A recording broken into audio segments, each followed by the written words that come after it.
Hi friends, இப்போ பார்த்தீங்கன்னா அப்பா ஆட்சியில் 5000 ரூபாய் போட்டிருக்காப்புல. இப்போ எங்கள் அம்மாட்ட கேட்போம், அம்மா உங்களுக்கு மகளிர் உதவித்தொகையாக ஸ்டாலின் அவர் முதலமைச்சர் ஸ்டாலின் அவர் பார்த்தீங்கன்னா 5000 ரூபாய் போட்டிருக்காங்க. நீங்கள் எப்படி நினைக்கிறீங்க அதை? ரொம்ப ரொம்ப சந்தோஷம். இத்தனை நாள் எனக்கு வரவே கிடையாது.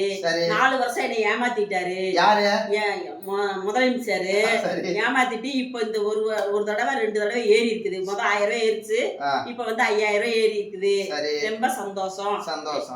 இப்ப எதுக்கு 5000 ரூபாய் கொடுக்குறாங்க தெரியுமாமா? தெரியும், ஏமாத்துறதுக்கு, நம்மள ஏமாத்தி ஓட்டு வாங்குறதுக்காக இந்த 5000 ரூபாய் நம்ம கிட்ட கொடுத்து மக்களை அப்படியே கமுத்துறதுக்கு இந்த 5000 ரூபாய் கொடுத்துருக்காரு. நீங்க 2026ல ஓட்டு போடுவீங்கல்ல? ஆமா. யாரு, ஸ்டாலினுக்கு போடுவீங்களா இல்ல யாருக்கு போடுவீங்க? அது சொல்லக்கூடாதாமா, எங்க அம்மா சொல்றாங்க. அது சொல்லக்கூடாது, என்னோட உரிமை. யாருக்கு வேணா போடுவேன். ஓகே, ஆனா ஸ்டாலின் போடுவீங்களா போட மாட்டீங்களா? சொல்லக்கூடாது. அது சொல்லக்கூடாதா?